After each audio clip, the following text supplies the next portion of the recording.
time for the Salt and Sass podcast, when we share our love for the wonderful world of board games with you, whether a gaming veteran or just starting your tabletop journey. Welcome to episode 78. I'm Suzanne. And I'm Mandi. And here we are, folks. We are midway through September. And whew, what a ride. Kids are going back to school, Mandi. I know that, I've got the kidlets. They're not let's so much. They're like teenagers now, which is wild, but they're all going back to school, which is awesome because Of course. they go back to school and then get sick because all the kids coming back to school means, everybody gets sick again. Uh-huh. And if I'm a little off today, Mandi, I apologize. I got my updated COVID vaccine yesterday. Got you. Yeah. It was, fun. I feel very lucky. And folks out there, if you're listening to this, chances are you may be under a lot of stress right now, especially if you live in the United States. Mhm. And Mandi and I are here for you. Like, we feel you. It's tough right now. So we're going to be goofy and talk about games and try to escape some of that for our little show today. And hopefully that lets you escape with us. But I went, and I'm lucky because not everybody can get their COVID shot anymore in the United States because some pharmacies are denying. Yeah, it's unfortunate because I didn't know that. we have anti-science in charge of our government right now. But I managed to get one, and my arm's sore, and I've got that. Like I didn't get sick from it. Some people get really sick from as a reaction to any vaccine. I didn't, but I just feel really like I feel slightly tilted, just a little extra tired, a little tilty. So it'll be an interesting show for me today. I appreciate you, Mandi, in advance for your patience. No, it's all good. It looks like I'm the one who had the shot because I think I overdid it. Anyone who's watching the video with like the highlighter today, so I'm like extra shiny. So it looks like I'm like, whoo, that shot just took me out. That's just a glow. It's just a glow. We're gonna go with that. But here we are, folks, another episode of the podcast. We're going to be talking about games that we've been playing. Mandi picked a really fun game pie. You and I haven't even talked about this at all, but I had so much fun doing this game pie, Mandi. Great job. I didn't pick this game pie. I didn't even know that. No, I didn't put in the notes. That's my fault. This was actually, I went through the Board Game Geek, our threads there, and somebody had presented. Actually, all the ideas in there were great, so we're totally doing all of them. But this was one of them. So while we're doing stuff, maybe Suzanne can like peek in there, and you'll be able to see which one it is, because I think there are only a few right now. But anyway. So yes, that was presented by one of our listeners. I had so much fun with this game pie, so we'll be talking about that later on the show. But first, of course, we play a lot of board and card games, but we play a lot of video games too, Mandi. And I see you've been sucked in by a big one. Yeah, I mean, I don't know how well I'm playing, but here we are. And I've had to take a little bit of a reprieve, but I spoke about this last episode, and that is Hollow Knight Silksong. And for those who are not familiar, there was the original game Hollow Knight. It's a Metroidvania game. I struggle with saying that word, which means this is a struggle to play this game. It's super cute, but it's hard. Like I feel it falls very closely to like, it's bordering into Souls types games, which are challenging, but they've got that cute theme, which make you think otherwise. The Silksong, the second one now, so Silksong, I do find, yes, it's challenging, but they have more benches. And you're like, what's a bench? If you want to save your game, you want to get your health back up, you find a bench. Because if you don't find it, it's a save point. And if you don't, you're going to lose progress and end up at whatever bench you were before that. That will make you want to cry, especially if you've just like discovered a lot. Because this is a game, you have to work for everything. You don't get a map right off the bat. You have to get that. Yeah. And then even then the map's not fully filled in. You might just have an outline of a map. Now you got to find the one that like tunes into where you are exactly. That's another thing that you have to get. You know what I mean? So you are working for everything you get in this game. I do find that you have more benches to save, so that makes it a little easier. Getting hit by enemies, you could get hit by a little mosquito that takes off 2 of your health, and then get hit by some big, snail-looking thing, and that also takes off 2. So I feel that's a bit, for me, I'm speaking for me, so this is a bit much. I feel like they could maybe alter that, but it is meant to be a challenging game, so that's just how it is. Story-wise, though, super cute so far. I haven't gotten too deep into it. I probably won't finish it. That's just how I roll with these games. I can only play certain games for so long. I'm enjoying it. There are just a lot of games to play. So, Hollow Knight Silksong, even if you start with this one, I don't think it's a bad thing necessarily, because I didn't finish the first one, which I thoroughly enjoyed. I didn't finish it, but I don't think it's gonna affect you story-wise in this one. So and it's on Game Pass. So if you have Xbox Game Pass, you can try it out there for quote unquote free, see if you like it. And I think to buy it, it's not very expensive if you decide later on that you want to get it. So that's that one. I'll keep playing that, keep you posted. And then most recently, there's one that both Suzanne and I were kind of to receive codes from. I think it's Tucana Yeah, Interactive. Tucana Interactive, yeah. Yes, and The makers of Suzanne, Dwarf Romantic. I was just about to say, Suzanne talked a lot about Dwarf Romantic, which was a game also developed by them. That's one I know you talked about in the board game community, and everyone's like, okay, well, I got to try this game now. So I think because of that, they reached out to both of us and offered Starbirds, which is their latest game. And yeah, It's a very cute. different game. Like, it's so It cute. is. It's a very different game. Like, it's like resource gathering and pathing Yeah. and like a little Mario Galaxy a bit in there too. It's bananas. Yeah. But they title it as relaxing. I'm like, at first I was like, I don't know, but I was also playing it on my Steam Deck. And yes, you can play it on your Steam Deck, but I think it's better. I prefer it on PC, but it's playable on your Steam Deck. It's relaxing once you get it. The first time I don't know about you, Suzanne, but the first time I was playing it, you're trying to get those resources off the different, parts of the planet and then bring them back to the main area, the main ship or whatever, or the main planet. And it gets a little more complex in what types of instruments or tools you're going to use to extract these minerals, right? Because sometimes it's just straight minerals that are on the planet. Great, I can just extract that. Sometimes you have to combine two things, or you have to combine two things that maybe are not on the same planet to send it to the main planet. So there are like different types of machines that do that, and you have to be able to afford that. And then there's another resource that runs that. And oh my gosh, gets so wild. So at first it's like, oh my gosh. And I was like struggling. Oh, wait, plug this into here. No, that doesn't work. And I ended up with a lot of junk. So it took me a minute to figure it out. But once I got it, I'm like, okay, I see where it's going now. Easy breezy. So, but it's not like Dwarf Romantic level where you just, that's challenging too, but in a different way. So I don't know. What were your thoughts on Starbirds? Yeah, I haven't really had a chance to play it a ton, but I see what you're saying. One of the challenges for me is that it's that the Mario Galaxy reference is that you are operating on vaguely spherical surfaces, right? You're going Right. around these asteroids, these meteors, trying to do things. And I have no sense of direction. It's one of my downfalls in video games and in real life, quite frankly.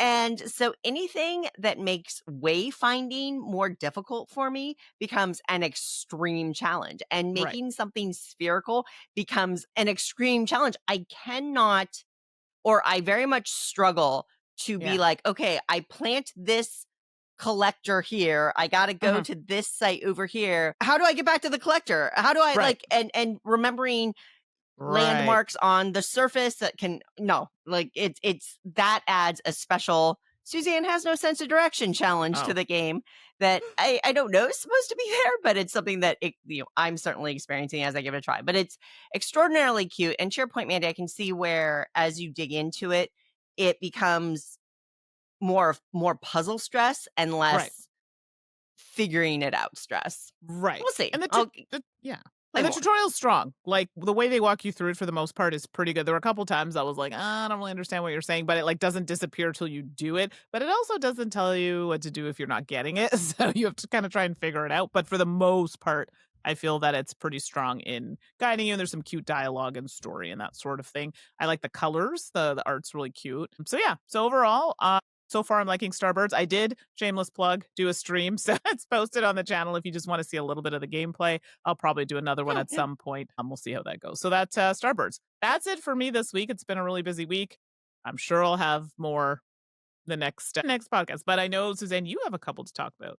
Yeah, I just wanted to actually mention Flick Shot Rogue released on Steam. And this is a physics roguelike.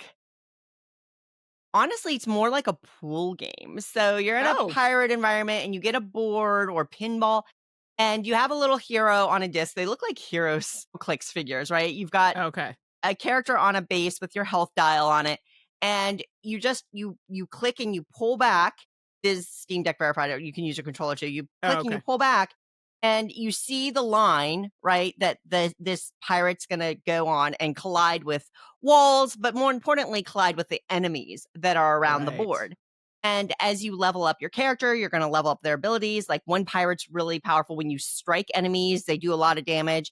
There is a pirate that it explodes and Uh-huh. does area of effect damage. And then there's one that has like a little troop of frogs that does like Right. it's very, very cute. The physics are pretty darn good, like, the physics engine that they put behind it, I find very compelling.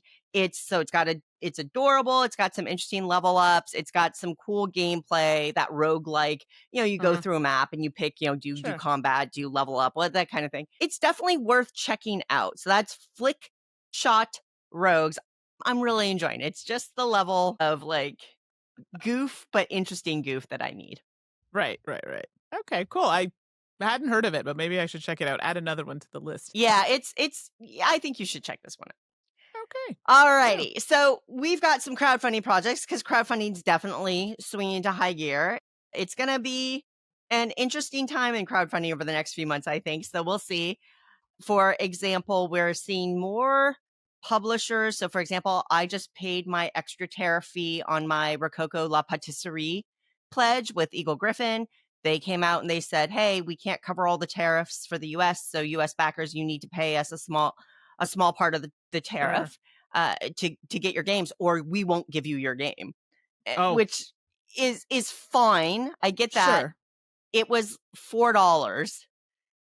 I don't mind paying the $4. It's an interesting thing to think, well, I paid $50 and Right. it was a very I think it was communicated poorly. Let me put it that way. So Oh, yeah, that'll there's do it. that. There are some stories out of Europe. There was a big whole long post by a publisher in Europe who they had their fulfillment in Germany delayed because Uh-huh. for those of you who aren't familiar with it, Europe has increasingly specific regulations about toys and games. And a Right. lot of that will involve package labeling, product testing.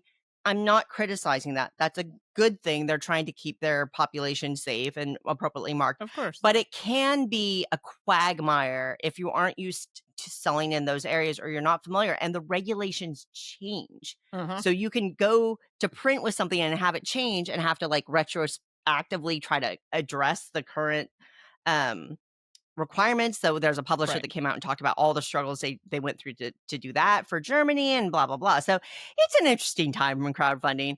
All that to say, crowdfunding is a great way to fund games. It supports publishers pretty much directly. Uh-huh. If it's not for you, that's totally understandable, but I still like backing projects myself. Of course. And Mandy, what do you got for us first? This will be a super quick one. And at the time of recording this, I'll be actually doing a quick stream of this like the following days. Yeah. So if you want to check out Wait, you more already about have it, you it? can. Yeah, I have it. Oh, you So special girl. now to be fair, they reached out and they were like, hey, would you like to play this? They do a little solo stream. Let's be clear. I'm not particularly good, but hey, I like to encourage people to play solo, even if they're not confident. And the game I'm going to talk about is called Around the World in 15 Minutes. And they say it's a print and play vacation game. Alrighty. There are some dice involved. So I guess you could say it's like roll and write. Yeah, I would say it's a So roll it's and a write. roll and write. Got it. Okay, that's Yeah, it cool. has a couple dice. You roll Okay. it. So Okay. exactly. And it's literally a game that's meant to be played in 15, 20 minutes, like super short game. And it's almost like a very simple modified version of like On Tour a little bit. So you have different maps. The one that I'll be streaming would be just like the regular map, but they have ones that are specific to the US or, a specific place in Europe or whatnot. And what you're trying to do on a turn, you have like a few actions you can do. You can travel to another location, you can collect. They have like different badges, and then you can explore, I think is the other one. So these are another type of resource that you can get there. And collecting and exploring will getting certain types getting a certain number of each of these things that you're exploring or collecting will give you more points at the end of the game. So obviously going to different places is best, but you have so many rounds to do it within, and you have to try to visit. I think in the solo game, you have to go to two places per, I'm going to say continent, because I think they don't call them continents, but it's the continents for the most part. And then make your way back to where you started, and then that will end the game. There are some other bonuses you have if you're playing with other players, but in order for you to progress in the game, you have to roll 2d6s, and then whatever number it lands on will be the action you're going to take. In the solo game, you take both actions, and depending on the number range will depend on the action you take. I think if you play with other players, I think the person who rolls the dice ends up taking one, and then everyone takes like the follow action, something like that. I've only played it solo, so very straightforward. It's meant to be played really quickly. I'm going to play it during a lunch hour, so we'll see how quick it actually is. And yeah, it just is something light and fun. I find lately I've been playing a lot of like really intense thinky games, and sometimes you just want something super simple. So try out more maps and see how it goes. So this is a little bit of a cheat, but it is on Kickstarter. I probably should tell you when it ends. Just jumped ahead there, everybody. So this is a Shiny Pigeon Printables is the company, and the project will be funded on Friday, October 3rd. Sorry, got real excited there. So that's Around the World in 15 minutes. That's right up my alley. So I'm jealous. Totally your thing. Yeah, thanks. I appreciate that. Real quick for me, I wanted to talk about the Garden Trilogy. So I don't know if they're cheating or if I'm cheating by having 3 projects in one. Whatever. It's one campaign. And what catches your eye, if it isn't the adorable, beautiful wooden meeples, it's the publisher Uchibakoya, which of course does the freaking amazing game Ostia, the Mancala-based resource management. Yeah. And Aqua Garden is actually, so they have 3 in this one. Aqua Garden, Sky Garden, and Dino Garden. All kind of based on the same kind of core system, I believe, but different in terms of what you're trying to execute. So like Sky Garden has some breeding and egg generation that has a little bit of puzzliness to it.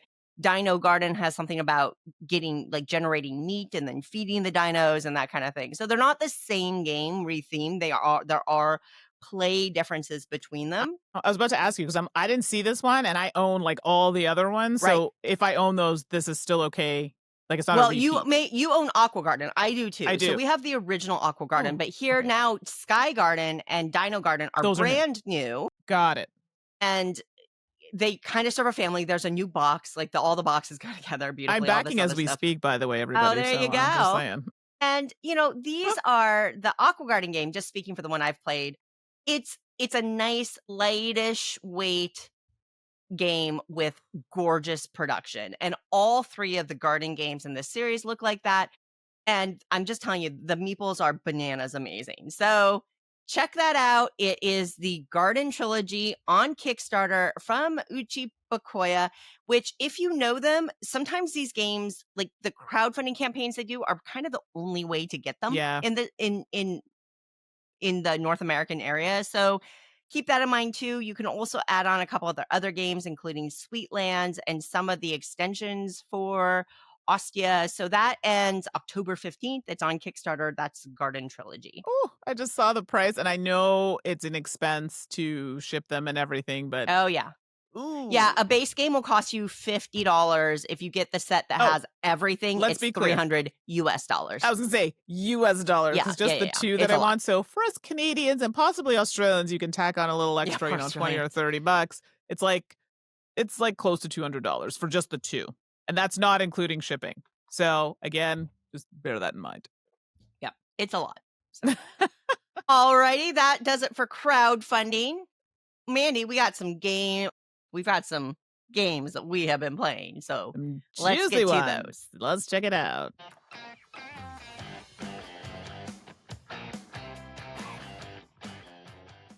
Well, all right. We got some good ones. I can see your first game, Mandi. And to say that I am writhing in envy in my chair right now would be an understatement. I'm ridiculous. I want to hear all about it. You go to it. My goodness. Okay, I have not played the original of this game, so this is where Suzanne might be able to interject some, this was what it was before because it's seemingly a little different. I don't know this because I didn't play the original. So the game in question, everybody, is Magical Athlete. This is, I have designed here by Richard Garfield and Takashi Ishida. Now, did they do the original game, or was it just Takashi for the first one? It was originally just Takashi. Ishida originally back in the day. And then I believe for kind of this reinvigoration of it, Right. for whatever reason, I think there's a designer diary somewhere that speaks to why Richard Ah, Garfield wanted to be involved in it. But like that's how like game designers love Magical Athlete. It's phenomenal when you see all of the game designers, like Richard freaking Garfield, Cora Knizia was just talking about it. Kevin that's Wilson strong. was talking about it. Big game designers love Magical Athlete. Just Oh, no, saying. I know, because I posted it and everyone's, like, talking about Yeah. it. I'm like, "I didn't know this game." So, there you go, designers, Richard Garfield and Takashi Ishida. I'm saying Takashi's name like I know this person. I don't, so full name there. Art is by Angela Kirkwood, and the publisher is CMYK. They've been on fire with, putting out some games as of late. This one plays 2 to 6 players, takes about 30 minutes, and I'd say it's pretty accurate. It plays pretty quickly, and it retails for about $37 Canadian. So, Magical Athlete on first glance, not my type of game at all. And then when you add in it's a racing game and it's chaotic, no thank you. But alas, I did try it and it's always, it's always good to be wrong every so often. So, this is one of those games where you do a bit of so let's start from the beginning here. Goal of the game is to get as many points as possible, and you do that ideally by winning races. And there are 4 races that are going to happen in the game. You don't necessarily have to come first because there are places on the board for you to acquire points, but most points is going to win. And so what's going to happen is you have a board, which is one side is fairly basic, it has some spaces, and each player is going to have a die that they get to roll. So everyone gets their own d6, and they're chonky and cute. They are those wooden ones though that roll That so roll. poorly for me. Yeah. But they're each one has their own color, so you have your own die that you can roll. And then they have cards, and these cards are like the characters are going to be playing, and so you're going to draft those, and everyone's going to end up. Did I say 4? It's 2. Anyway, everyone's going to end up with characters that they're going to play throughout the game. And each character is interesting because they'll have different things like someone lands in the same space as you get to move a space forward, or there are ones that portal you to different places, or, if someone goes ahead of you, you get to switch places with them and stuff like that. So it matters when you play them, like what board you play them on. And we'll talk about that because the first board's pretty straightforward. It's pretty basic. And the other side of the board is the one where it has spaces that can like pull you back. Oh, do you know how many times I got stopped on those? Oh my gosh. I was like gonna win and I kept landing on them and it's like move 3 spaces back or whatever. Or you Yep. stumble and then you're stuck there for a turn. And that second side of the board's a real pain. But you're going to alternate between the 2 sides and use different characters. So the character used on one side, you're not going to be using the same one. Another one, you're going to be pulling out a different one. And you reveal those at the beginning of every round. So someone can't just decide to look at yours and go, okay, I'm going to choose this. Nope, same time. This is the one I'm going to play. So you play the games back and forth until you finish I'm pretty sure it's 4 rounds off the top of my head. And I've played it so much at this point, you think I would remember. Anyway, it's so fun. And we didn't get to play with the big baby, though. A little disappointed about that. What? That's the one I want to play with, the big, huge baby that takes up a whole space because you can't share a space with it. I want the big baby. The way they do that piece, it's so clearly what it does because it's so big. Yeah, I was like, so good. Without even looking at the card, I'm like, oh, this means someone can't go into space with you. And everyone's like, yeah. I mean, and that's exactly. Oh, yeah. So for any time someone wins, there's a first and second place for trophies. And those are worth points. And then on the second side of the board, there are spaces where you can get points. Or sometimes you have a card that can allow you to accumulate points depending on the character you play. So most points wins. That's literally the game. Yep. It plays super quickly. The game. Yep. The art on this one's a little trippy. I kind of like it, actually. Like I weird, love the art. It's got that but real I love it. Schoolhouse Rocks retro 70s vibe to it. I think it's great. It's so good. I was like, I really like this. And again, it's on paper, not a type of game that I would play at all. My game night played it. They're like, oh, this is so fun. And we were laughing, having a really good time. And I played it with like another game group. They really enjoyed it. Played it with another group that hadn't really played a lot of games before. They really liked it. Anyway, long story short, we had a great time with the game. Feeling the art. Love that everyone gets their own die. Fun characters to play through. And there are so many that it's, you're going to have a fun time trying to play all the different ones. Even if race games are not your thing, I honestly think you should just have this and you can just pull it out when you have like a nice group over. You just want something quick and easy and fun to play. Liked it quite a bit. So Magical Athlete, great components. Loved it. Really good. Yeah. I'm so glad you like it. So good. I'm so glad you got to play it, and I'm so glad you like it. I think one of the big differences between the previous edition and this is how you draft your racers. I think they simplified that a little bit, which is cool. But a lot of that roll and move and the board abilities and your racer abilities, that's all very true to the original. So that's a big Okay, thing. so it didn't change that much then, did it? I haven't played it. I Oh, you don't haven't know. played I'm it. What not am I going to saying? speak to Okay. it. Yeah. Answer Yeah. this next time. Just Yes. rub it in, Mandy. Jeez Sorry. Louise. Ah. All right. First up for me this episode, Toy Battle. Toy Battle is a 2-player game designed by Paolo Oh! Mori and Loud and proud. Alessandro Zucchini. We have illustrations by Paul Maffeon, and it's published by Repost. Retails for about $33-35 US. Toy Battle, 2-player only tactical game. If this is maybe a little weird, but if you are familiar with games like Blitzkrieg, which is a bag building, it's Paolo Mori's bag building 2-player simplified war game. It's Blitzkrieg's amazing. Toy Battle almost vibes like that. Okay. It's hard to explain. So it is Toy Battle. The cover, and this is always interesting to me because the cover it's got cute illustrations. The illustrations, there's nothing wrong with the illustrations. They're delightful. And the settings, there are 8 different boards, 4 boards, but they're double-sided. So there's 8 different settings, like a rainbow road and a Halloween town. Like they're all so cute and thematic and things like that. Right. But they are very cartoony and very cute. Yeah. I it works. It's almost like I feel like the game is deeper than the art would hint at. And that's fine. It's fun, but there's a lot of game in this one. So, Toy Battle, what's going to happen is each player gets a handful of tokens with a number 1 through 8. And there's 3 of each, you mix them up, and then you discard a few out of the game on sight unseen, and then you get some to start with. And then you get a board. You pick which board you want, you put it between us. The board is going to have some zones with star tokens on them and a headquarters on either side. And on your turn, all you're going to do is draw 2 tiles or play a tile from your rack. And it also comes with very nice wooden racks to hold your tiles. Secret to you. This Ooh, is a fancy. surprisingly nice component. I don't know. So you either draw 2 tiles or you play a tile. Yeah. That's how you play this game. The game ends and somebody has won when either one player collects the number of stars that is indicated by the board. Each board has a different target. Or you manage to get one of your tokens, one of your units into the enemy's headquarters all the way across the board.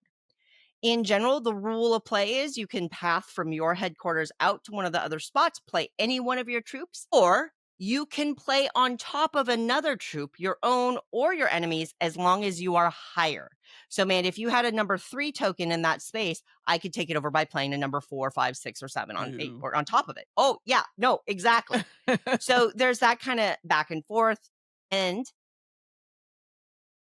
that's it. Right. Each character, though, has something special, except for number 7 because it's just big. So some of the tokens, when you play them, they let you draw. You get a free draw, which is nice because keeping your rack full and having options is a really important thing. Yeah. Some of them let you parachute, just like number 4 can just drop in wherever, but 4 isn't a super powerful unit number, that kind of thing. So they all have abilities too. And there are some spaces on the board, and each board is different, that have special abilities as well when you land on that spot, adding a little more twist and a little more complexity and a little more variability to each play. Right. It is one of those games where it is so easy to set up, so easy to teach. I mean, any gamer, you're going to teach this in 3 minutes max. Like it's so easy to teach. Yeah. But as you get into it, there is clearly a ton of depth. So I have played 5 of the boards, and sure enough, each of them plays out fairly differently. And the ability on the board and then the specific paths that you can take really matter. The way that the troops work and the way that you can overtake, and you get this duck troop that can be placed on an it's fantastic. It is a fantastic 2-player game, Toy Battle. I love it. It's way more game than I think that the cutesy art hints at. I think it's just a lot more Right. game. For those of you not familiar, Paolo Mori designs games like Krieg, Caesar, Ethnos, Libertalia. Alessandro Zucchini also has a huge design background, but I always recognize that name, one, because in English, zucchini is the name of a squash, Yeah. but two, he designed Mord and Morosa, which remains an absolutely unique game in the hobby, period. There's no game after 15 years, no game like Mortem and Morosa out there, which is amazing. So great designers, great production, fabulous gameplay, 2-player only. So if you don't, Mandi, to your point, if you don't play 2 players, maybe this Sure. isn't for you. But if you do, Toy Battle, it is excellent. I had not heard of this. Isn't Paolo Mori do they do Blauderraschen? Is that them? Yes, yeah. Eh. Blauderraschen is Paolo Mori's roll and write game. Right? It's so good. Or Rustling Leaves or whatever the translation is. I'm sorry, I'm not sure. Yeah. Okay, well, I might make an exception for this 2-player game. We'll see how that goes. I think it's on Board Game Arena, of all things. Oh, So you could even try it without buying it. which is, yeah, probably a good way to go because I don't know how often I get it played. Yep. I like it. Well, the next game I'm going to talk about, well, it's about making wine. Yes, making Are you wine. sure? I'm like, I had to Are think you about unsure? it. Yes. I'm like, yes, it is. I was like, wait, is it making? No, it's wine. And that is Vineyard, a wine making game. And this is designed by Roberta Taylor, fellow Canadian. Hey. And art is by Catherine Waddell. And it's published by Pencil First Games. I feel like it's been a little while since we've talked about some Pencil First Games. So this was nice to see. This may have been on crowdfunding, I feel, because I think it was, yeah. I think it was. So I feel I've seen people talk about it. It plays 1 to 4 players and it plays in about an hour. We'll talk about that. I don't know about that. And it retails for about $80 Canadian. Now, again, that might vary depending on the version you have, but that's about general pricing for that. So yes, it is exactly that. You are being welcomed to wine country. And so it's just that. You're making wine. And the fun thing about this game is it's called a shared worker placement game. So you're like, what does that mean? You have the different kind of players in the game. There's like Sylvia, there's Joe. Anyway, so everybody shares moving these people in the game. So each player has a set of cards with the same actions, but you can play them at different times, but you're all moving the same people. So if somebody's at one place, right, and you're like, oh, I need this person to move over here, well, then you're going to have to play a card in order to do so to make them move over there. Obviously, moving from that space, not staying where they are. So the goal of the game is to try to make as much wine as possible using harvested grapes, and they have barrels that you're going to try and match these to, getting your tokens out there as they age and get off the board to meet objectives. And after meeting said so many objectives or barrels have left the game, then the game will be over, and then you count how many points you've received or stars you've received in the game.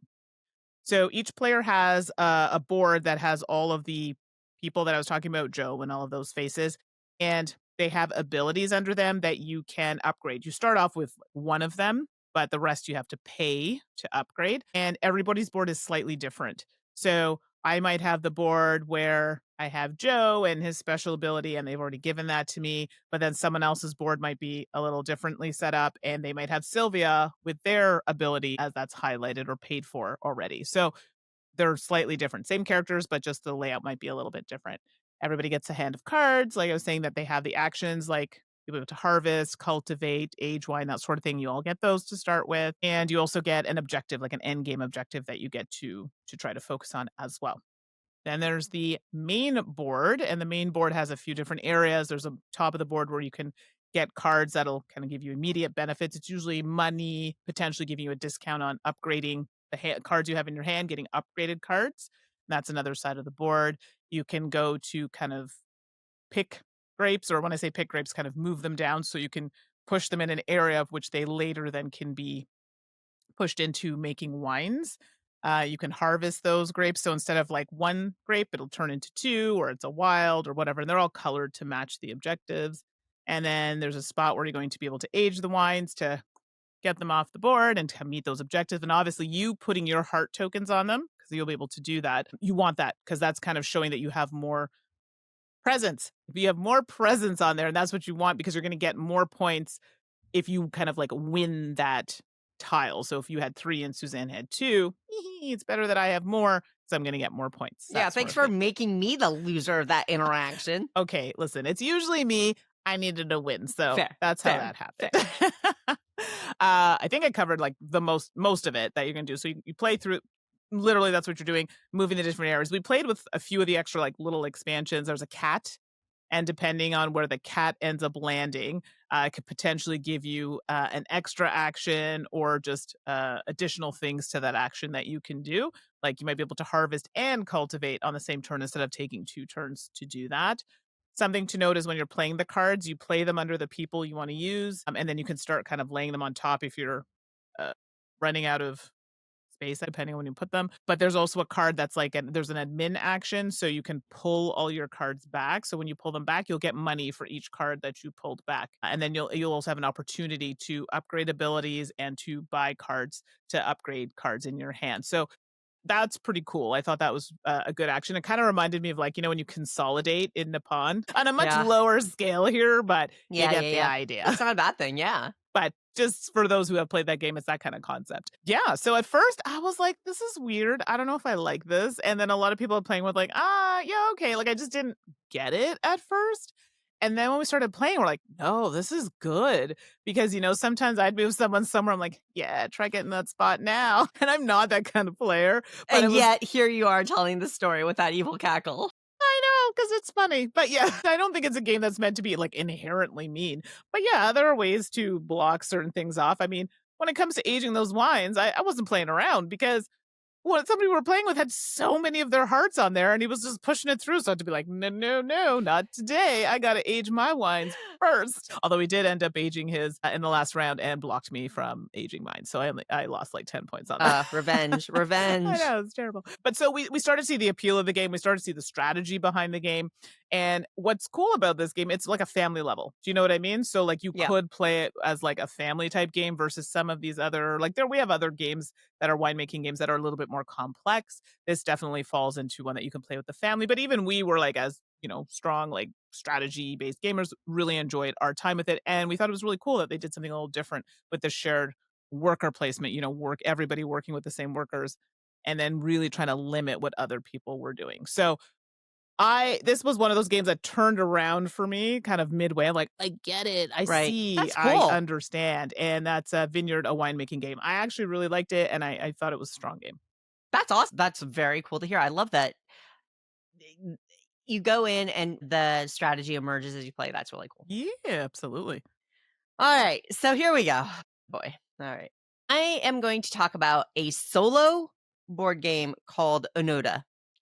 Onoda is designed by Francisco Gradile. Sorry, Francisco. Gradai. And with illustrations by Javi de Castro. And this is published by Salt and Pepper.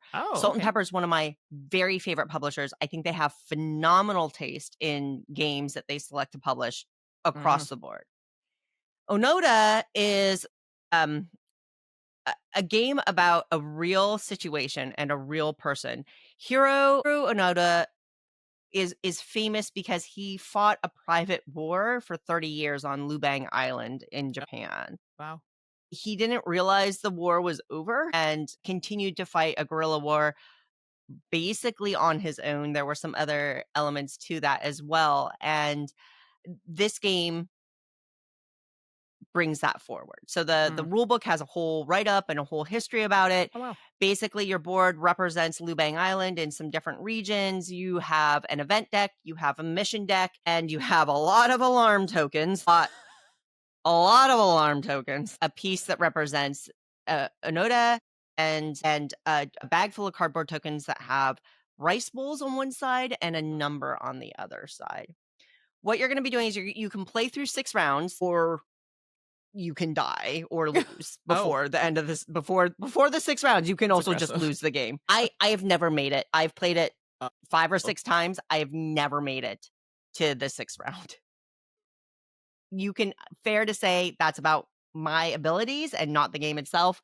Sure. I find this very, very challenging. So what's going to happen is you are going to, at the beginning of a round, you're going to get a mission. There's a mission marker that you want to accomplish before the end of the round. You can kind of choose to end the round whenever you want, but Yeah. one of the key things here is that you're going to be moving up a loyalty track and moving up down a sanity track, things like that. And you want to do more than accomplish the mission to get that. And one of the big deals is that you need to feed yourself.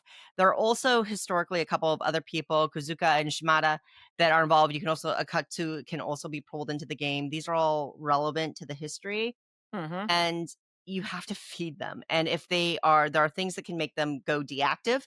And if they aren't active, you have to feed them more because they aren't helping you do anything. So they become an even bigger drain on you. Yeah. You're going to move between locations. You can perform raids. And then you have to deal with events. You're going to do tests, alarm checks, or paranoia tests, which Okay. basically involves you look at the alarm tokens on the zone, and then you draw a token out of the bag and see if the number is higher than the number of alarm tokens that you're dealing with. Otherwise, you're going to go down the paranoia track or up the alarm track, and it's all bad. Ah. Yeah. And then at the end of the round, you got to feed people. If you have extra food, God bless you when you have extra food, you can remove alarm tokens, which is good. Oh. And you're basically trying to complete missions and survive. You have some equipment that will wear and break through different events. Then you can repair them by going to specific locations, that kind of thing. So it's this constant gauge of moving around, pushing your luck. I mean, a lot of it is just kind of pushing your luck Mhm. in how many alarm tokens you're creating and then how you're drawing out of the bag, et cetera, et cetera. I will call out that the production is gorgeous. The illustrations are gorgeous. So Javi De Castro Nice. has this, I don't know if they illustrated Resist or not, but it's got a Oh, similar okay. artwork. It's not comic booky, but it's like comic strippy, if that Yeah, I makes know what you sense. mean. It's got Mhm. this classic feel to it. It's evocative, like kind of almost Tintin style. Right. I really like the art. I find it interesting paired with the game of this theme and Hmm. this setting. So as I've hinted at, I find Onoda very challenging. I never even came close to quote unquote winning. It felt very stressful to play throughout. Very stressful slash tense. But I think that's what the game wants to do.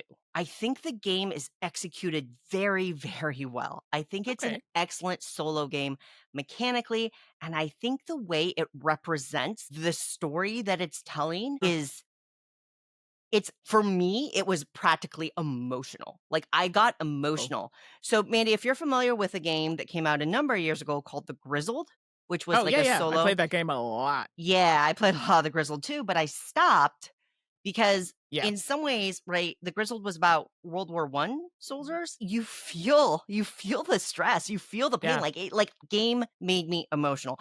I felt the stress of trying to survive. And then you have these moments, these events come up that are based on things that happened. And it's like, oh, this equipment broke, or if you have this, you can push through this, but if you don't, you can't. And do you go and, oh my God, my radio's broken. And if I can Mhm. go and fix that radio, but if I do, I have to push through this other region. And there's so much alarm there that the chances of me pulling the right token is there. But I don't have enough food and I really want to quit for the run, but Yeah. I need 3 more food tokens. Where can I go that has the fewest alarm tokens so that I can balance that out and have a shot at succeeding? I can't go there because I know I can't succeed. Like that's what I'm sitting at a table and like I'm going through all that and Yeah. it's bananas. Like Yeah. it's evocative. It's so it makes it even harder for me to play. Sure. It's a gorgeous production. It's very easy to set up. It's very easy to reset so that when you do poorly, you can just try again. Yeah. I like it. I like everything about this game. I think it is an excellent solo board game from end to end. I don't know how much I want to play it anymore because of Uh, the stress and how it makes me feel, but that's not like that's not me angry at the game. no, It, no. it's almost like, is this what they wanted from this Yeah. experience? Like, if the designer were to listen to this, would they consider that a success that the game that they created evoked so much emotion Mhm. and so much stress that was what hero would have been enduring. And I mean, that is a ridiculous statement. Obviously, playing a freaking board game is nothing like what that poor man went through. So Sure. apologies. I'm not trying to minimize like that was, but I don't know. So Onoda, I'm glad the game exists and I'm glad I've played it. I'm keeping it for now. I don't know. I'm going to see how much I feel like cuz it is so easy to set up and give a try and there Right. is that kind of I can do this that I want to give it a whirl, but it's so good. It just it's painful. It's so It's good. It's just painful. I don't know how to oh, explain it. That's Onoda. I had not even heard of this game, but Well, it's solo only, Mandy. Sometimes that's not your thing. yeah, yeah, real weird, like particular No, not about at all. solo. Yeah. But that one I might try though, because I do like journaling games that evoke Yeah. feelings, so I don't see why I wouldn't like Oh, that. and like all the events are so like you put together a story. Like when you go through the game, by the end of like if you were to pair your mission deck with the event cards that you cleared through or Right. were juggling, because like event cards can also give you equipment and things like they can anyway. Yeah, you have a story. You have that like in an alternate universe. This was the journey that this person went through. It's interesting. Hmm, okay. All right. The next game that I'm going to talk about, well, it'll definitely evoke some feelings, but maybe not in a good way. I don't know. Ooh, We'll see. ooh. And that is Mother of Frankenstein, volumes 1 through 3. Now, I did Now, talk about volume 1. Yes, okay, because I'm like, wait a minute, man. I was like, Mandy, I think you already talked about this one. I did, but Okay. 2 and 3, I did not. So I'll just do like, it's just gonna be like an overall now that I've completed all 3 volumes. And a big shout out to Mandy, my friend Mandy with a Y. We powered through these in a weekend because we wanted to get to the end of the story. So I appreciate that. And Mother of Frankenstein is designed by Terry Pettigrew, Rolap, and Tommy Wallach, and it's published by Arcane Wonders, and that's who I kindly received these copies from. For it says 1 to 6 players. Yeah, I almost wonder if that's a typo. Like 1 to 4 seems plausible. But playtime is long. We're looking at they have them in minutes on the site. They say 480 to 900 Oh minutes. gosh. Oh I'm gosh. like that's wild. So you're looking at it like you want to block off like a solid 4 to 5 hours for some of these boxes, depending. So just depends how you are. Overall, they're inspired, but not completely like accurately to the real life of Mary Shelley. So if you're familiar, if you know the name, Frankenstein should come to mind. And they say it's a 10 to 15-hour experience. So depending on how quickly you are, because there are some puzzles like actual puzzles that you have to put together. And for some people, might take some time. But putting these puzzles together will help you learn the truth behind Shelley's monster, which is Frankenstein, right? Okay. So the game is in 3 acts, as we talked about in the different volumes. And the first one started off really strong when I talked about this one. Yeah, So you you're really starting to liked get it. Yeah. a little bit of the background story about Mary Shelley, Percy, this guy she's like smitten with, So Frankenstein hadn't even really entered the picture yet, who's talking about that. And there were a few puzzles that were quite nice, and I didn't realize some of the puzzles in this game were put together. I see. There's a bonus edition, and I don't think I necessarily played it. I don't know if people know Rita Orlov, and Rita Orlov is from Post Curious. So if you've played any games from Post Curious, I think you Mhm. have. I have, Mhm. Suzanne. Yep, yep, yep. They're quite good with puzzles, so I think they also created some puzzles in Mhm. bonus stuff. So if you did get that, kudos. I don't think I received that part. So very fun. But so the first box was pretty straightforward. You had a lot of like letters and things like that to go through, poems and trying them together. There's some astrology. I talked about that in the first volume. Great, pretty straightforward. Then we got to the second box. So we get a little deeper into the story. And then we discover Percy, or as Mandy and I like to call him, Playboy Percy, because Percy, although married to Mary, was having a little fun time with her half sister, Clara. Oh, I know Percy, everybody. you dog. This is where I feel like you need some like music here, or at this point we're like Jerry. Like I don't know what to say here at this point. So Playboy Percy was in the mix here, but lots going on there. But in this game, there was an actual puzzle to put together. So, and again, nothing I'm saying is a spoiler. They talk about this on the site, but there is a puzzle that you end up putting together. My issue with this one was they don't tell you when to put this puzzle together. There's not even like a hint to direct you. Like it's just there in a bag, and you're like, okay, like should I put the puzzle together? And it's only until we got to a certain point, I'm like, no, I think we need to put this together because we can't really answer this until we put the puzzle together. That bothered me. But the story itself, we were cool. Okay, I got it. We also learn in this story that Mary had lost a baby. So, she's a little upset, but Playboy Percy wants to, push forward with life and doesn't seem too concerned about it. But we know what he's up to. So. Okay, so then we move into volume 3, which is the last one. There is another puzzle. So we're like, hey, maybe they'll implement the puzzle a little bit better. They at least mention it early. Again, they don't really tell you when to do it. And this one really matters in this game. And this is a D puzzle. So this puzzle actually is going to be, upright and, things matter. They also had a couple puzzles in this one that were irrelevant, in my opinion. You didn't even need to finish them. Because there was so little tie-in and you could get the information you needed from them without having to put it together. Not the 3D puzzle, but this other part that goes with the 3D puzzle. It was just, to me, it was just like unnecessary. It was just adding a puzzle for the sake of adding a puzzle, but it didn't really tie in very well to everything else. So that was a little disappointing, especially when we went from a really strong box 1 to a mostly strong 2, kind of strong volume 3. So all in all, the story, we got the final story of how the monster came to be, meeting, another person who kind of pushed her towards creating Frankenstein. Story was really strong. We were into it. Some of the puzzles near the end, though, did feel a little weak in volume 3, and that was the biggest box of the 3, and just not a lot of direction what to do with the puzzle, and you kind of were left hanging, or you had to look up a hint. And I'm like, I don't think that's fair for people who actually knew what they were trying to do with the puzzle. So overall, Mother of Frankenstein, I feel could have benefited from a little more testing, especially when it came to those last few puzzles. But the story was giving. So that's my overall thought on it. I mean, do you feel like how many hours do you feel like it took you and Mandi to play? The first one went I would say the first one went fairly well. Now, to be fair, we had, I think, Elizabeth Hargrave popped in to play, and I kind of dipped out and was talking to other people. That box probably took about a few hours. Elizabeth Hargrave just dipped in, did she? How very. Just popped by to say hi. We're like, hey, you want to do this? And I was talking to people, so it was great. The first box probably took about 3 hours. The second box probably took about 4 to 5, and then the last box probably was the longest. Probably, I would say, over 5 hours, and that's because like I said, there was a puzzle completely unnecessary, and that took up a fair chunk of time. Interesting. But you played it, sounds like you played it 2 or 3 for the most part, and did that feel like a good player count?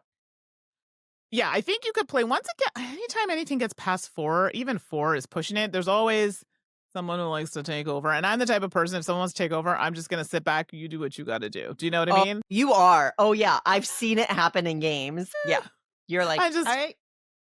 can't surrender. be bothered. This is not a fight out." Yeah, I can't be bothered. Yep, that is very much you. Yeah. So definitely 2 players was nice, and Mandi and I had a good, we get along really well, so playing those games together was really strong, but, yeah, I wouldn't 6 players, absolutely not. I could see them saying, yeah, you 2 work, designate, you 2 work on the puzzle, you 2 work on this, but not everybody doing the same thing together. There's absolutely no way you could do that. Yeah, and a lot of puzzle games are like that. That makes sense. All right. Absolutely. Well, thank you for all that. I think we're probably a little heavy on this episode, so I'm going to save my next game for next episode. No big deal at all, because I'm very excited about this game pie, and I did look up who mentioned it, Mandi, for you while you're talking about Frankenstein. So we'll head on over and serve up our board game dessert. Okay, sounds good.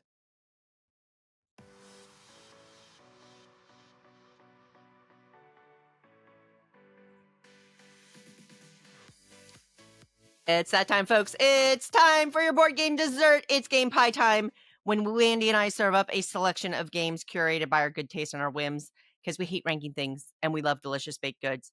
And Mandi, to your point, thank you. We said this last episode. Amazing. Thank you so much, everybody, for actually doing it. We need game pie ideas, because I don't know. I'm not very creative, I guess. I mean, No, Mandy, you always come up with creative stuff. I'm like, best games by Uwe Rosenberg. but we need a little bit of column A, a little bit of column B. Now we need a little bit of column C. That's right. That's right. And so in our Board Game Geek thread, S. Vandenbrink jumped Okay. in and suggested this game pie, and here we are doing it. Mandy, what's our game pie? Okay, don't the title I tried to do this and it's a struggle here, okay? Games that reflect real life interests and or activities. Okay, that's as good as I was gonna get. Sure.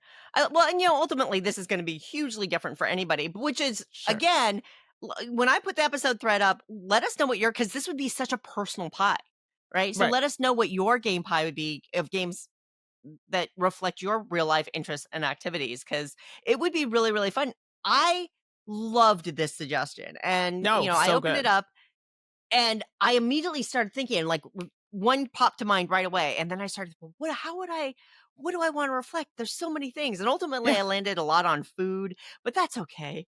Um, yeah, this was a fabulous, really just fun thought exercise, game pie, so I appreciate that. Thank you so much, S. Vandenbrink. Yeah. So, well, without further ado, let me start off with my first slice of a game that reflects real life, we'll say interest, or in Yeah. this particular case, and that is The Networks. And I haven't played this game in a while, but I remember when it first came out, I played it all the time. And The Networks I chose because well, this is like a double hit. I used to do some work behind the scenes in television, movies, and that sort of thing. And I also like to watch televisions, movies, and those sorts of things. And in the networks, it's one of those games where you're trying to get shows in the right time slots, different types of shows that you want to see. What audience is going to love watching this types of show? So it's all the things that you would think of what you see on TV and why certain shows are played at certain times for certain audiences. So this is a Gil Hova game, which is one of my favorites, and the networks, it still hits. I didn't even I didn't look at your list when I made mine, and Yeah. as you'll see. Alright. Okay. First up for me, I thought of this game immediately, and we all know, we all love it, patchwork. Had to come Yeah. up with patchwork. For those of you who don't know, I'm super into a lot of different crafts like knitting and sewing, and my maternal grandmother taught me how to quilt, and I've made a number of quilts over my life, and I love it as a hobby and a craft, and here's patchwork. Just a fabulous two-player game, obviously, and do I feel like I'm quilting as I'm putting together those individual polyomino tiles on the board? I don't know. But what I can tell you is that there's stress to the game that matches the stress I have in trying to align corners when I'm sewing blocks together. And trying to make my perfect quarter-inch seam allowance as if. So Sure. patchwork reflects my real life enjoyment of crafts in general and quilting specifically. That's a good pick. I don't quilt, so unfortunately, that's why I didn't pick patchwork, but I do sew, and that's why I picked this for my next slice of pie, and that is Rococo. And it's literally about that. You're what is it? You're an owner of a tailoring business, so I don't Yeah, necessarily yeah, tailor, I competing sew. tailors, right? Yeah. Right, that sort of thing, but I'm like, "That's okay," and this one is like a specific era, I think it's like 18th century. There was a Well, the time I was Rococo really into, era, like whenever the Rococo era right, is, right? Rococo era, and there was a time that I was really into, like, retro. It still is, I do a lot of, like, sewing styles that are not, like, you know, this current decade, or, I try to do sometimes, like, older t style clothing. I don't know, so I just felt like that would reflect and the game itself is also quite good, and you mentioned it already in this, podcast, Suzanne, that you're still waiting for some bits to come in for Oh, for the La Rococo, so Patisserie, yeah, yeah, yeah. yes. So, yeah, so Rococo for me is one that definitely, fits my sewing aesthetic. Such a great It's so game. good. Next slice up for me is a game called Cafe. There are a lot of games with the word cafe in it, so this is Cafe, Sure. published by Pythagoras Games. It is a relatively small box, mostly card game. There's some cubes involved, and it's all about running a cafe, but it's a fancy cafe because it goes from bean to cup, right? And what you've got is you've got cards that have grids on them, and you're basically building a tableau, and you're trying to it's one of those ones where you can overlap cards a little bit. I love that kind of mechanism. And you're trying to go from the bean in the fields to watering it to harvesting it to roasting it to serving it end to end through just these like this clever little tableau building game as you're trying to align icons and things like that. And track things with cubes and stuff like that. It's a fabulous game. I love it. And anybody who knows me knows this girl survives on coffee. I drink a pot a day at least. So, cafe. I remember this game. I still think to this day, I don't think I've played it, but I do know the game that you're talking about. Yeah, it's really good. My next slice of pie, well, I do like to read. And I actually forgot about this game. I was like, oh my goodness, I haven't played it in so long, but Bring Your Own Book. Have you played this game, Suzanne? No, I haven't. I have not. Oh, this is fun. So I guess I would technically qualify it and put this in quotes as a party game. But what ends up happening is you have a deck of cards and then there's like a prompt on it. And then you find the phrase in one of the books that you own that best meets the requirement of that phrase. So everybody will bring a collection of books. So it's your turn. There's a prompt, and then you got to find something in your book that best matches that prompt. It sounds super silly, but I don't know. I like to read. There are some books I know cover to cover, so this is why I'm particularly good at this game. But Bring Your Own Book is the party game that I can get down with. Oh, I love that. I've not played it. Next slice up for me in games that reflect real life interests or activities. It aligns Mandy with the networks, and that is streaming. Streaming is a small box game from Lupin Games. Lupin Games being one of my all-time favorite publishers. They just pack so much game in these little boxes. It's amazing. And streaming is all about being you compete as network owners and you are trying to build the most compelling channel lineup of content for your audience. And, there's some auction and bidding and set collection in terms of, what kinds of shows you're doing. Yeah. It's just a simple card game. It's very, very cool. It's didn't get a ton of attention because it was hard to get, at least in North America, because it was hard to get. I think you can get it through BGG now, but streaming, it stands up. I actually pull this out every once in a while because it's real quick, but there's a lot to it. Yeah. I love it. And I grew up on TV. I'm not a music person. Sure. If I want something in the background, I'm going to throw on a TV show before I'm going to throw on music and that kind of thing. Yeah. So, I grew up just kind of the whole 80s stereotype of the kid in front of the television just staring at it. That was me. Sure. And so a lot of us. There you go. Nice. I actually don't know that game, so I'm learning new games as we do this. My last slice of pie is, well, y'all know I do love a good video game here and there, so I figured let's pick one that's video game theme that I have been playing quite a bit of lately, and that is, I see. Yeah. Yep, The Elder Scrolls Betrayal of the Second Era. I'm not joking. Like, there are 3 parts. We are on the second part. We're gonna run through a full campaign of this. We are having a blast, but the group I play with, The Elder Scrolls is a game we've all played. I think I've been playing The Elder Scroll for years, like the video game, because it's so long. When I'm like, oh, let's play it. Okay, I'm on to something else. Oh, let's play it. So if you haven't played this game, it's very good, and video game and board game, so hopefully you get a chance to try it. So The Elder Scrolls Betrayal of the Second Era, very strong. Excellent. I love how much you're loving that game. That's so cool. So good. And the last slice of pie. This episode, we're going to wrap up with Cacao. Cacao is a game. It's a tile laying game, but it's very clever because you have meeples printed on the edges of tiles, and those are workers. So as you are laying tiles, you are actually activating workers depending on what sides are adjacent to each other. It's a clever mechanism that isn't used a lot. It's pretty uncommon. So I love Cacao both mechanically for its uniqueness, but also, hey, it's all about harvesting chocolate beans, cocoa beans. Yeah, chocolate. So, I mean, I can't decide, Mandy. Do I love chocolate more than coffee or coffee more than chocolate? I can't choose. Yeah. Can't choose. Decisions. So, Cacao, a phenomenal board game all about the wonderful world of chocolate. Nice. There you go. That is our game pie that is full of games that reflect real life interests and or activities. What a fun pie. I just loved it. I had so much fun doing it. So thank you again. Yeah, I Keep love those it. ideas coming because clearly, folks, we need them and we're going to do them. So you are welcome to drop your more of your game pie ideas. You can always email us at saltandsassgames@gmail.com. I got to be honest, Mandi is the one that is staffing the inbox right now, and she does such a great job at it. I'm terrible about it. So sorry, Mandi, you're the best. Or you can always drop a comment in our Board Game Geek Guild episode thread. That's Guild 4131 on BoardGameGeek.com. Or chat us up on the socials.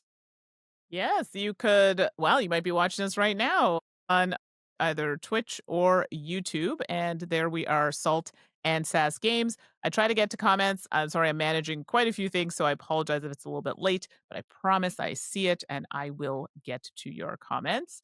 So that's Salt and Sass Games. You can also find us on Blue Sky at Salt and Sass. So it's just Salt and Sass. You can find me on Blue Sky and Instagram at 613 Mandi. That's Mandi with an I. How about you, Suzanne? And you can find me on Blue Sky. I'm at 425 Suzanne. As always, it is a pleasure and privilege to be podcasting with you. Thank you so much for letting us be part of your extended gaming family and for being part of ours. That's just the best. This community is amazing, both on a microcosm and macroscopic kind of view. I just appreciate everybody so much. It means a lot to have a group of people that you can talk to and have fun with and share an interest in that are lovely people just like you. So thank you for being there. Next episode, we're going to have a lot more games. And Mandi, just so you know, I'm behind the scenes. I'm working. I'm going to be launching a Kickstarter. So I'm going to be stressed as heck. So Yeah. you Busy, better have busy. your A game because you have to cover for me 100%. I don't know. I'm babbling pressure. enough as it is. No pressure. But until then, everybody, just take care of yourselves and your loved ones. Stay hydrated and play a lot of games. We'll see you next episode. Bye. Promotional consideration has been provided by game publishers in the form of review copies of games. If you'd like to support the podcast, please check us out on coffee.com/saltandsassgames. Thank you for your support. We are also part of the Goonhammer Media Network. Check out more of their content on media.goonhammer.com. Salt and Sass is produced with love by Mandi and Suzanne, and we'll be back next episode with more salt, more sass, and more games.